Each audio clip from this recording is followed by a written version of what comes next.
एखाद्या व्यक्तीच्या स्वप्नात मृत व्यक्ती दिसत असतील तर या 7 चिन्हांकडे कधीही दुर्लक्ष करू नका। नमस्कार मित्रांनो, एके दिवशी नारद मुनी भगवान शिवाला भेटण्यासाठी कैलास पर्वतावर जातात आणि म्हणतात, हे भगवंत महादेव, तिन्ही लोकांमध्ये तुम्ही सर्वात मोठे आहात, तुमच्यापासून काहीही लपलेले नाही, म्हणून मी तुमच्याकडे एक महत्त्वाचा प्रश्न घेऊन आलो आहे। तेव्हा भगवान शिव म्हणतात, मुनिवर, तुम्ही खरे बोलता, आम्हाला तिन्ही लोकांमध्ये राहणारे सर्व प्राणी माहित आहेत। तुमचा प्रश्न काय आहे? तुम्हाला काय जाणून घ्यायचे आहे? कृपया मला सांगा। तेव्हा नारद मुनी म्हणतात, हे प्रभू, मी मृत्यूलोकात गेलो होतो आणि तिकडून भ्रमण करून परत येत आहे।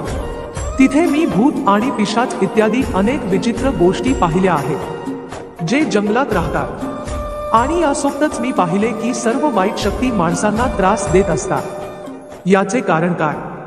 आणि या सर्व वाईट शक्ती माणसांना का त्रास देत आहेत? आणि माझ्या मनात आणखी एक प्रश्न निर्माण होतो, जेव्हा एखादी व्यक्ती कधी कधी त्याच्या पूर्वजांना स्वप्नात पाहते तेव्हा त्याचा काय अर्थ होतो? तुमच्या स्वप्नात मृत लोकांना पाहण्याचा अर्थ काय आहे? हे मानवांना कोणते संकेत देते? हे भोलेनाथ, समस्त मानवजातीच्या कल्याणासाठी या प्रश्नांची उत्तरे जाणून घेण्यासाठी मी तुझ्याकडे आलो आहे। नारद मुनींचे प्रश्न ऐकून भगवान शिव म्हणतात, हे मुनिवर, तुम्ही समस्त मानवजातीच्या कल्याणासाठी योग्य प्रश्न विचारले आहेत। तुमच्या या प्रश्नांची उत्तरे मी नक्कीच देईन, पण त्याआधी मी तुम्हाला एक पवित्र गोष्ट सांगतो। तुमच्या प्रश्नांची उत्तरे तुम्हाला या कथेत मिळतील। ही कथा खूप लक्षपूर्वक ऐका, आणि जो कोणी ही पवित्र कथा लक्षपूर्वक ऐकेल त्याच्या घरात सदैव आनंद राहील आणि प्रगतीचे नवीन दरवाजे उघडत राहतील। तेव्हा नारद मुनी म्हणाले, हे प्रभू, मला ती पवित्र कथा सांगा, मी ती कथा फार लक्षपूर्वक ऐकेन। तेव्हा भगवान शिव ही पवित्र कथा नारद मुनींना सांगतात। एकेकाळी मधल्या देशात एक अतिशय सुंदर आणि रमणीय शहर होते। त्या शहरात एक व्यापारी त्याच्या 4 भावांसोबत राहत होता। व्यापारी आणि त्याचे सर्व भाऊ विवाहित होते आणि सर्वजण मोठ्या प्रेमाने एकत्र राहत होते। त्या व्यावसायिकाच्या घरात कशाचीही कोणतीही कमतरता नव्हती, कारण ते सर्वजण म्हणून एकत्र व्यवसाय करायचे। त्या शहरात त्या व्यापाऱ्यासारखा श्रीमंत कोणीही नव्हता। ही सर्व संपत्ती या व्यावसायिकाला त्याच्या पूर्वजांकडून मिळाली होती। व्यावसायिकाचे पूर्वज अतिशय उदार आणि दयाळू होते। हे सर्वजण दानधर्म, यज्ञ आणि अनेक प्रकारचे धार्मिक कार्य करत असत, पण तो व्यापारी अत्यंत कंजूष स्वभावाचा होता आणि त्याच्यात पूर्वजांचे गुण अजिबात नव्हते। त्या व्यावसायिकाच्या आयुष्यात त्याने ना कुठले धर्मादाय केले, ना कधी धार्मिक कार्य केले। या व्यावसायिकाने आयुष्यात खूप पैसा गोळा केला, पण तो पैसा त्याने कधीच नीट वापरला नाही। व्यापारी आपल्या दारात आलेल्या भिकायाला कधी एक पैसाही दिला नाही किंवा भुकेल्यांना जेवणही दिले नाही। व्यापाऱ्याचे पूर्वज भुकेल्यांना अन्नदान करायचे आणि तो कपडे दान करायचे आणि गरिबांची कष्टाने सेवा करायचे, आणि येथे व्यापारी कधीही त्याच्या पूर्वजांचे अनुसरण करत नव्हता आणि नेहमी पैसे गोळा करण्यात व्यस्त होता। अशा रीतीने तो कामात व्यस्त राहिला। अशा रीतीने त्या व्यावसायिकाला खूप संपत्ती मिळाली, पण त्याचे पूर्वज त्याच्यावर खूप रागावले। उद्योगपतीच्या पूर्वजांना आपल्या मुलाचे वागणे पसंत आल्याने ते वडिलोपार्जित संसारात दुःखी राहू लागले। पैसा मिळवण्याच्या लोभाने तो व्यापारी इतका आंधळा झाला की तो आपल्या पूर्वजांनाही विसरला, आणि हळूहळू त्यांनी पितरांचे श्राद्ध व तर्पण वगैरे करणेही बंद केले। त्यामुळे त्यांच्या पितरांचे आत्मे तृप्त झाले नाही आणि त्यांच्या मुलाच्या या वागण्याने ते अत्यंत दुःखी झाले।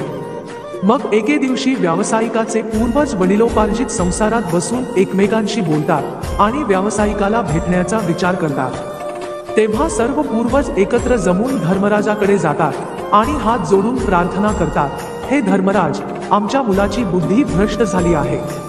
हळूहळू पैसे मिळवण्याच्या हव्यासापोटी ते आपल्याला विसरले आहेत। यामुळे आम्ही त्याच्याबद्दल समाधानी नाही। कृपया आम्हाला आमच्या मुलाला भेटायला जाऊ द्या। आमच्या मुलाला त्याच्याकडून होणाऱ्या चुकांबद्दल सांगून आम्ही काही वेळाने परत येऊ आणि त्याला शास्त्राचे ज्ञानही देऊ। तेव्हा धर्मराज यांनी त्यांना परवानगी दिली आणि म्हणाले, हे दिव्य आत्म्यांनो, तुम्ही तुमच्या मुलाला भेटायला जाऊ शकत नाही, पण स्वप्नातून तुम्ही तुमच्या मुलाला नक्कीच तुमचे दर्शन देऊ शकता। धर्मराजाकडून हे ऐकून सर्व पूर्वज मान्य करतात आणि एक एक करून तो आपल्या सर्व मुलांच्या स्वप्नांना भेट देतात आणि त्यांना दर्शन देतात। सर्वात आधी तो त्याच्या मोठ्या मुलाच्या म्हणजे त्या व्यावसायिकाच्या स्वप्नांना भेट देतात आणि संकेत देतात, पण त्याचा मोठा मुलगा त्याचे संकेत समजू शकत नाही आणि दुसऱ्याच दिवशी तो ते स्वप्न विसरतो आणि पूर्वजांनी दिलेल्या संकेतांकडे दुर्लक्ष करतो। मग ते सर्व पूर्वज त्यांच्या इतर पुत्रांच्या स्वप्नांना भेट देतात आणि त्यांना दर्शन आणि संकेत देतात, पण ते सुद्धा नंतर त्या संकेतांकडेही दुर्लक्ष करतात। आपल्या पूर्वजांनी दिलेल्या संकेतांचे पालन कोणीही करू शकत नाही, समजू शकत नाही, त्यामुळे ते सर्व पितर नाराज होतात। व्यापारी आणि त्याचे सर्व भाऊ पैशाच्या लोभाने पूर्णपणे आंधळे झाले होते। या सर्वांना त्यांच्या पूर्वजांनी दिलेली चिन्हे समजू शकली नाही। तेव्हा भगवान शिव म्हणतात, ऐका मुनिवर, अशा रीतीने स्वप्नात पितरांचे काही दिवसांनंतर दर्शन झाल्यास व्यावसायिकाला त्याच्या व्यवसायात नुकसान सहन करावे लागते आणि हळूहळू त्याचा व्यवसाय डबघाईला येतो आणि यामुळे त्याची सर्व संपत्ती नष्ट होते आणि हळूहळू त्या सर्व भावांमध्ये भांडणे होऊ लागतात। ते सर्व जमीन, मालमत्ता आणि अगदी त्यांच्या पूर्वजांनी जमा केलेली घरे विकतात आणि ते सर्व पूर्णपणे उद्ध्वस्त होतात आणि सर्व भाऊ वेगळे होतात आणि स्वतंत्र होऊन स्वतःची काळजी घेऊ लागतात। आणि दुसरीकडे स्वर्गात आपल्या पुत्रांची अशी दुर्दशा पाहून पूर्वजांना खूप वाईट वाटते। हे दृश्य पाहून ते सर्व पूर्वज अत्यंत दुःखी होतात। पुन्हा ते सर्व धर्मराजांकडे जातात आणि म्हणू लागतात, हे धर्मराज, आमच्या मुलांची अशी दुर्दशा आम्हाला पाहवत नाही, कृपया काही उपाय करा म्हणजे आमच्या मुलांना त्यांची चूक कळेल। भगवान शिव म्हणतात, ऐका मुनिवर। तेव्हा धर्मराज त्या पितरांना म्हणतात, हे परमात्मांनो, मला तुमच्या वेदना चांगल्या प्रकारे समजतात, मला समजले तुम्हाला काय म्हणायचे आहे, म्हणून मी तुम्हाला मदत करेन। मग धर्मराज ब्राह्मण तो मानवाच्या रूपात पृथ्वीवर येतात आणि त्या पूर्वजांच्या पुत्रांना भेटण्यासाठी जातात आणि ते प्रथम व्यावसायिकाच्या घरी जातात। तो व्यापारी अंथरुणावर पडला होता कारण त्याला अनेक प्रकारच्या रोगांनी घेरले होते। आता त्या व्यापाऱ्याच्या पत्नीने त्या ब्राह्मणाचा आदर केला आणि दान देण्यास सुरुवात केली। तेव्हा तो ब्राह्मण म्हणतो, कन्या, तुझ्या घरात पितृदोष आहे, त्यामुळे तुझ्या पतीची ही अवस्था झाली आहे। तुमच्या पतीच्या कृतीमुळे तुमचे पूर्वज क्रोधित झाले आहेत। त्या ब्राह्मण देवाचे बोलणे ऐकून व्यापारी म्हणाला, हे ब्राह्मण देवा, मी असे कोणते पाप केले की माझे सर्व काही उद्ध्वस्त झाले आणि माझा भाऊ देखील मला सोडून गेला आणि मला अनेक रोगांनी घेरले। तेव्हा तो ब्राह्मण देव म्हणाला, बेटा, तुम्ही तुमच्या पूर्वजांना दुखावले आहे। तुम्ही आणि तुमच्या भावांनी मिळून तुमच्या पूर्वजांनी मिळवलेली संपत्ती आणि पुण्य नष्ट केले आहे, त्यामुळे तुमची आणि तुमच्या भावांची अशी दुर्दशा झाली आहे। तुमच्या पूर्वजांनी तुम्हाला आणि तुमच्या भावांना त्यांच्या स्वप्नात दर्शन देऊन अनेक महत्त्वाची संकेत दिले आहेत, परंतु तुम्ही त्या संकेताकडे दुर्लक्ष केले आणि तुमच्या गुरु पूर्वजांचा अनादर केला, त्यामुळे तुझी सर्व संपत्ती आणि वैभव नष्ट झाले आहे। अशा प्रकारे त्या ब्राह्मण देवाने सांगितल्यावर त्या व्यापाऱ्याला सर्व काही कळते आणि त्याला आठवते की त्याच्या पूर्वजांनी त्याला स्वप्नात दर्शन दिले होते। तो व्यापारी त्या ब्राह्मणाला म्हणतो, हे ब्राह्मण देवा, तुम्ही खरे बोलत आहात। आमचे पूर्वज आम्हाला स्वप्नात नक्कीच दिसले, पण त्यांनी दिलेले संकेत आम्ही समजू शकलो नाही। कृपया मला सांगा की पूर्वजांना स्वप्नात पाहण्याचे संकेत काय आहेत। भगवान शिव म्हणतात, ऐका मुनिवर, असा तो ब्राह्मण मरणाच्या जगात भटकत भूक आणि तहाने व्याकुळ होऊन त्यांच्या कुटुंबातील सदस्यांच्या घरात प्रवेश करतात। स्वप्नात हत्ती, घोडा, वेली किंवा मानवाचे विकृत रूप दिसले तर हे समजावे की पितर आपल्या पुत्रांच्या वागण्याने अत्यंत दुःखी आहेत। जो मनुष्य पशुपक्ष्यांना अन्नदान करत नाही त्याचे पूर्वज अत्यंत दुःखी असतात आणि प्राण्यांच्या रूपात स्वप्नात दिसतात। जर एखाद्या व्यक्तीला स्वप्न पडले ज्यामध्ये एखादा प्राणी किंवा मानवी आवाजात बोलताना दिसतो, जसे कुत्रा, मांजर, म्हैस वगैरे माणसांप्रमाणेच बोलताना दिसत असतील, तर याचा अर्थ पुरुषाचे पूर्वज त्याच्यावर खूप रागावलेले आहेत। अशा माणसाला भविष्यात भयंकर अपमानाला सामोरे जावे लागू शकते।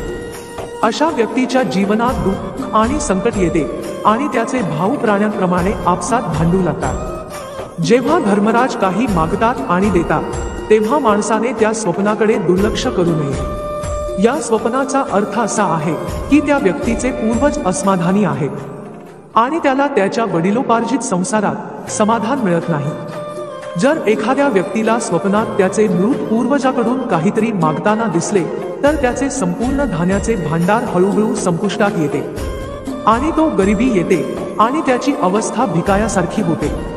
म्हणून त्या व्यक्तीने ताबडतोब अन्नदान केले पाहिजे, जेणेकरून आपल्या मृत पूर्वजांना तृप्त करता येईल। जर एखाद्याला आपले पूर्वज स्वप्नात क्रोधित अवस्थेत दिसले तर त्या व्यक्तीचे पूर्वज त्याच्या कृतीने संतुष्ट होत नाहीत आणि ती व्यक्ती कोणताही व्यवसाय करेल त्याला तोटा सहन करावा लागेल आणि त्याने केलेले सर्व कार्य व्यर्थ जाते आणि त्यांच्याकडून त्याला कोणतेही फळ मिळत नाही। स्वप्नात पूर्वज दिसले आणि अचानक गायब झाले तर भविष्यात त्या व्यक्तीवर काही मोठा त्रास होणार आहे असे समजून घेतले पाहिजे। जर एखाद्या व्यक्तीने स्वप्नात आपल्या मृत नातेवाईकांना रडताना पाहिले तर त्याचे पूर्वज त्याला भविष्यात नुकसान सहन करावे लागेल असे सूचित करतात आणि त्याची सर्व संपत्ती आणि वैभव नष्ट होईल आणि त्याला भयंकर गरिबीला सामोरे जावे लागेल। स्वप्नात पितरांना घाणेरडे व मलिन कपडे परिधान केलेले दिसले तर नक्कीच त्या माणसाची सर्व संपत्ती नष्ट होईल आणि तो संपत्तीचा निराधार होईल। तेव्हा तो ब्राह्मण देव म्हणतो, हे पुत्रा, जर तुलाही अशी स्वप्ने दिसत असतील तर पितरांना प्रसन्न करण्यासाठी तू दान, धर्म, श्राद्ध वगैरे कर, ज्यामुळे तुमचे सर्व त्रास दूर होतील। त्या ब्राह्मणाचे म्हणणे ऐकून त्या व्यावसायिकाला आपली चूक समजली आणि तो लगेच आपल्या भावांकडे गेला आणि ब्राह्मण त्यांना देवाने सांगितलेल्या गोष्टी सांगतात। मग सर्व बांधवांना समजले की त्यांचे पूर्वज त्यांच्या स्वप्नात प्रकट होऊन त्यांना संकेत देत होते। मग ते सर्व बांधव मिळून नदीच्या काठी जाऊन पितरांचे श्राद्ध, तर्पण, दान, दक्षिणा इत्यादी करतात आणि त्यांच्या पूर्वजांना संतुष्ट करतात। मग एके दिवशी त्याचे पूर्वज त्याच्या स्वप्नात दिसतात आणि त्याला विविध प्रकारचे संकेत देतात। भगवान शिव म्हणतात, हे ऋषी, जेव्हा मनुष्याचे पूर्वज तृप्त होतात तेव्हा मनुष्याला अनेक प्रकारची संकेत प्राप्त होतात। जर एखादा मृत नातेवाईक स्वप्नात त्याच्या किंवा तिच्या कुटुंबातील सदस्याच्या डोक्याला स्पर्श करताना दिसला तर या स्वप्नाचा अर्थ असा आहे की त्याचे पूर्वज खूप आनंदी आहेत आणि पूर्वज सूचित करत आहेत की त्या व्यक्तीच्या जीवनात खूप चांगली वेळ येणार आहे। पूर्वज मानवाकडे हात पुढे करताना दिसले तर पूर्वज सूचित करत आहेत की माणूस जे काही काम करत असेल त्याला त्या कामात नक्कीच यश मिळते। स्वप्नात पितर निरोगी दिसल्यास त्यांचा चेहरा तेजस्वी दिसतो आणि त्यांचे कपडे चमकदार आणि पांढरे रंगाचे असतात। म्हणून समजून घेतले पाहिजे की त्या पूर्वजांना मुक्ती मिळाली आहे। स्वप्नात दूर आकाशात पूर्वज ढगांमध्ये बसलेले दिसले तर ते शुभ लक्षण आहे। मनुष्याचे पूर्वज अत्यंत आनंदी आहेत आणि त्याला आशीर्वाद देत आहेत। अशा प्रकारे त्या सर्व बांधवांना त्यांच्या पूर्वजांकडून शुभ चिन्हे प्राप्त होतात आणि त्यांची गमावलेली सर्व संपत्ती त्यांना हळूहळू परत मिळते आणि सर्व भाऊ एकत्र राहू लागतात आणि आपले जीवन आनंदाने जगतात। भगवान के शिव म्हणतात, हे मुनिवर, ज्या घरात पितर सुखी असतात त्या घरात सुख, संपत्ती आणि समृद्धी असते आणि ज्या घरात पूर्वज दुःखी असतात त्या घरातील लोक अनेक समस्यांनी घेरलेले असतात। तर मित्रांनो, आपल्याला ही माहिती आवडल्यास लाईक, शेअर आणि सबस्क्राईब चॅनेल नक्की करा।